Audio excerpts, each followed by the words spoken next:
स्वागत है आपका भीम न्यूज इंडिया, देश के सबसे प्रमुख और विश्वसनीय चैनल में। आप देख रहे हैं भीम न्यूज इंडिया। नमस्कार, मैं आपके साथ हूं। आइए जानते हैं आज की ताजा अपडेट्स। देश और दुनिया में क्या चल रहा है उसकी पूरी जानकारी लेकर हाजिर हैं। सबसे पहले बात करते हैं आज के मुख्य समाचार की।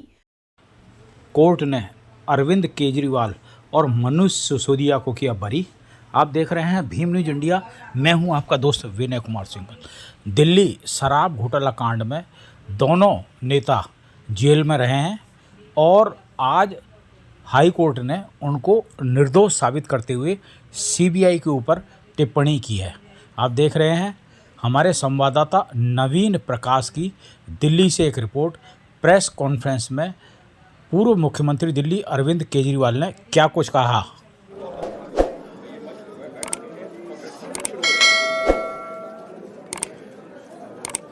शराब घोटाला, भारतीय जनता पार्टी ने पिछले 4 साल से इस शब्द का भारतीय राजनीति में खूब इस्तेमाल किया। आज उसमें जो आदेश आया उस पर अभी चर्चा करेंगे। फेसबुक पेज और ट्विटर पर भी आप कमेंट कर सकते हैं। न्यायालय ने, हमारे जस्टिस सिस्टम ने इसमें एक बहुत ऐतिहासिक फैसला दिया है। इसके लिए मैं जुडिशरी का बहुत बहुत धन्यवाद करना चाहता हूं, जज साहब का बहुत बहुत धन्यवाद करना चाहता हूं। आज के इस माहौल में जब सारी संस्थाओं को, सारे अथॉरिटीज को डराया जा रहा है, धमकाया जा रहा है, ऐसे में इतना बड़ा न्याय करने के लिए जज साहब ने वाकई बहुत हिम्मत दिखाई है। मैं उन सभी वकील भाइयों का धन्यवाद करना चाहता हूं जिन्होंने एक एक कदम हम लोगों का साथ दिया, हमारी ये लड़ाई न्यायालय में लड़ी। मैं खासकर नाम लेना चाहता हूं, अभिषेक मनु सिंघवी साहब का धन्यवाद करता हूं, हरिहरन साहब का धन्यवाद करता हूं, रिबेका मैडम का धन्यवाद करता हूं, विक्रम चौधरी जी का, दयान कृष्णन जी का, रमेश गुप्ता जी का, शादान का, मोहित माथुर जी का, विवेक जैन, रजत, मोहम्मद इरशाद, करण, मुदित जैन, और भी कई नाम है, अगर मेरे से कुछ रह गए हो। बहुत सारे वकीलों ने हमारा साथ दिया और उन सारे देश भर के लोगों का जिन्होंने पिछले 4 साल से जिस तरह से हमारे ऊपर अत्याचार किया जा रहा था, इतने कठिन समय में हम लोगों का साथ दिया, उनका धन्यवाद करना चाहता हूं। आप जान रहे हैं कि किस तरह से पिछले 4 साल से ईडी को, सीबीआई को, सारी संस्थाओं को इस्तेमाल करके हमारे ऊपर एक शराब घोटाला नाम का एक आरोप लगाया गया। सीबीआई ने, ईडी ने उसमें चार्जशीट फाइल की। आज कोर्ट को प्राइमा फेसी ये निर्णय लेना था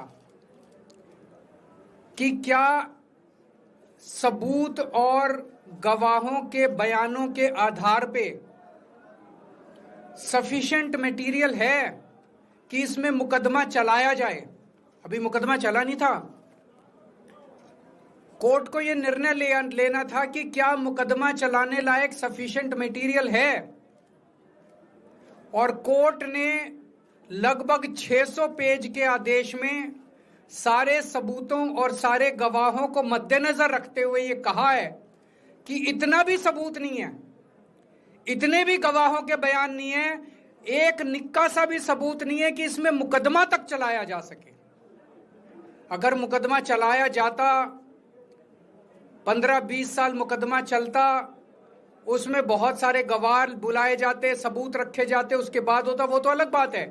कोर्ट का यह कहना है कि इतना टुच्चा केस है, इतना फर्जी केस है, इतना बेकार केस है, इतना गलत केस है।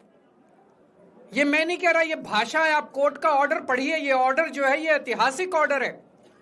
कोर्ट ने कहा है कि इतना फर्जी केस है, इतना फर्जी केस है, एक भी सबूत नहीं है, एक भी गवाह नहीं है कि इसमें मुकदमा भी नहीं चलाया जा सकता।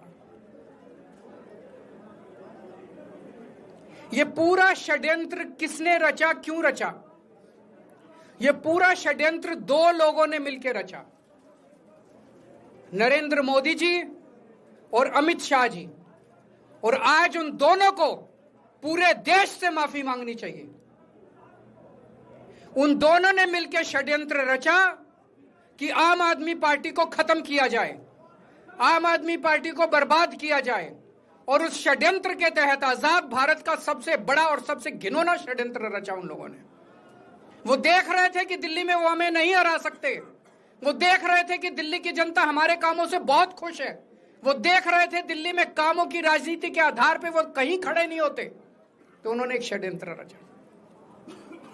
जनता जानती है कि केजरीवाल ईमानदार, उन्होंने कहा केजरीवाल की ईमानदारी पे चोट करो। जनता जानती है कि आम आदमी पार्टी ईमानदारी, उन्होंने कहा आम आदमी पार्टी की ईमानदारी पे चोट करो। उन्होंने आम आदमी पार्टी को खत्म करने के लिए षड्यंत्र रचा और बोले केजरीवाल बेईमान है, केजरीवाल बेईमान है, केजरीवाल बेईमान है, केजरीवाल ने शराब घोटाला किया, केजरीवाल पैसे खा गया, केजरीवाल ने 100 करोड़ रुपए खा लिए। मैंने जिंदगी में केवल ईमानदारी कमाई है, मैंने जिंदगी में केवल इज्जत कमाई है, एक नया पैसा नहीं कमाया मैंने अपनी जिंदगी में। इन लोगों की तरह नहीं हूं मैंने जिंदगी में एक नया पैसा नहीं कमाया, केवल ईमानदारी कमाई है। और ये उस ईमानदारी के ऊपर चोट करना चाहते थे, उसके लिए इन्होंने षड्यंत्र रचा था। आज कोर्ट के ऑर्डर के बाद ये साबित हो गया देश के सामने, केजरीवाल कट्टर ईमानदार है, मनीष सिसोदिया कट्टर ईमानदार है, संजय सिंह कट्टर ईमानदार है, दुर्गेश कट्टर ईमानदार है, आम आदमी पार्टी कट्टर ईमानदारी है। हम नहीं कह रही है, कोर्ट ने सारे देश के सामने बोला है। कई लोग ये कहते हैं जेल से आने के बाद केजरीवाल चुप क्यों हो गया, केजरीवाल गायब हो गया, केजरीवाल कहां गया। मैं कोई नेता नहीं हूं, मैं कोई पॉलिटिशियन नहीं हूं।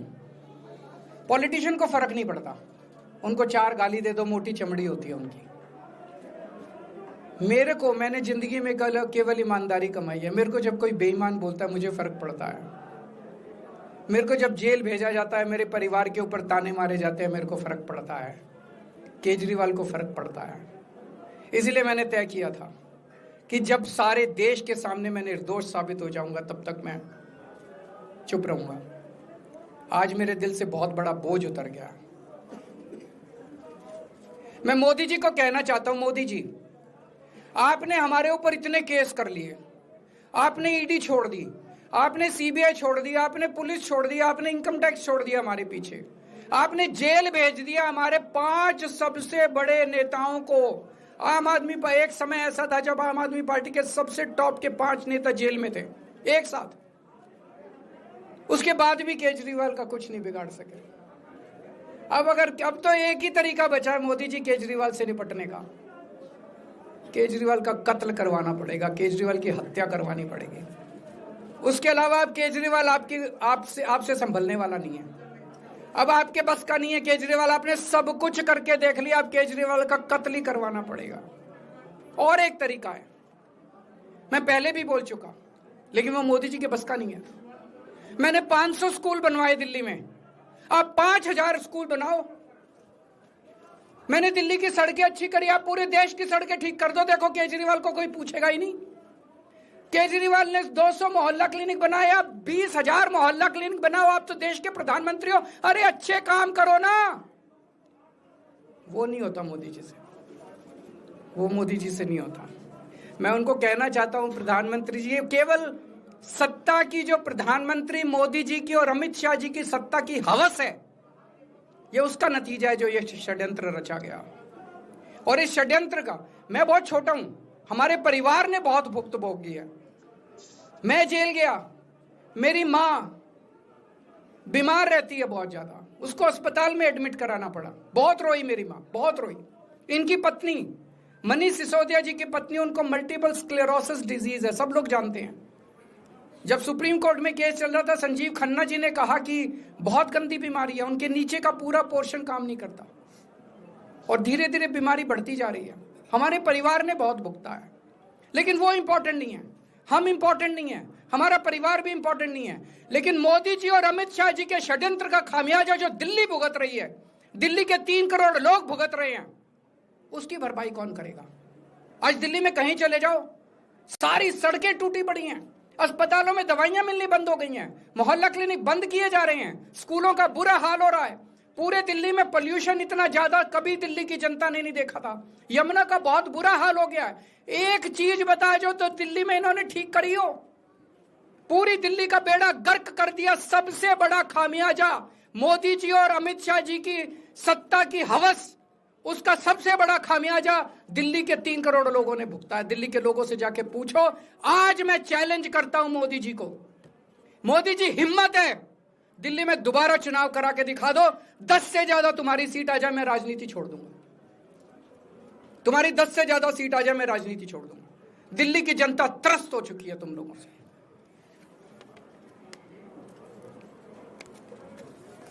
मैं मोदी जी को कहना चाहता हूं, अगर आपने सत्ता हासिल करनी है, कुछ पॉजिटिव काम करके सत्ता हासिल करो। आज देश के सामने इतनी बड़ी बड़ी समस्याएं हैं। आज देश का युवा दुखी है, देश का व्यापारी दुखी है, देश का उद्योगपति दुखी है। आज अमेरिका हमें आंखें दिखा रहा है। मोदी जी की हिम्मत नहीं है जो ट्रंप के खिलाफ एक शब्द बोल दें। ट्रंप के खिलाफ रोज ट्रंप गालियां देता है मोदी जी को, रोज ट्रंप गालियां देता है भारत को, रोज ट्रंप गालियां देता है हमारे देश को। मोदी जी के हमारा प्रधानमंत्री भीगी बिल्ली बना हुआ है। अरे देश संभालिए ना। आपको हमने देश चलाने को दिया था और आप केजरीवाल में उलझ गए, आप आम आदमी पार्टी में उलझ गए। पॉजिटिव काम करके सत्ता हासिल कीजिए, ये नेगेटिव काम करना बंद कीजिए। अगर आपके कोई 1-2 प्रश्न है तो। क्या आपको उम्मीद है कि अब ईडी के मामले को भी? ईडी मामला खत्म हो गया। सीबीआई के मामले के बेस पे ईडी था, वो अब फॉर्मेलिटी बची है। हम अगले हफ्ते एप्लीकेशन डालेंगे, ईडी का मामला खत्म हो जाएगा। सबके बीच में कांग्रेस कह रही है कि ये बीजेपी ने जो है कांग्रेस को नुकसान पहुंचाने के लिए आपको जो है राहत दिलवा दी है। मैं आपसे पूछना चाहता हूं, केजरीवाल जेल गया, रॉबर्ट वाड्रा जेल गया, संजय सिंह जेल गया, क्या राहुल गांधी जेल गया, मनीष सिसोदिया जेल गया, सोनिया गांधी जी जेल गई? किस मुंह से बात करते हैं? शर्म नहीं आती कांग्रेसियों को? सीबीआई इस केस को ऊपर कोर्ट में ले जाएगी। ले जाए, वो तो ले जाए, उनका हक है। सुप्रीम कोर्ट भी जाएंगे, हाई कोर्ट भी जाएंगे। जैसे निचली कोर्ट में न्याय हुआ ऐसे ऊपरी कोर्ट में भी न्याय हुआ। जब कोई सबूत है ही नहीं, जब कोई गवाह है ही नहीं, तो ऊपर के कोर्ट में भी कहां से लाएंगे सबूत, कहां से लाएंगे गवाह? आज कोई छोटा मोटा उन्होंने डिस्चार्ज कर दिया है हमें, उन्होंने कहा कोई आरोप ही नहीं बनता। इसके अलावा जो इन्वेस्टिगेटिंग ऑफिसर सीबीआई के ऊपर उन्होंने, कोर्ट ने टिप्पणी की है कि सीबीआई अपने दोषी अधिकारियों के खिलाफ डिसिप्लिनरी एक्शन, कभी ऐसा ऑर्डर देखा है? इसका मतलब कितना फर्जी मुकदमा था कि सीबीआई के अफसरों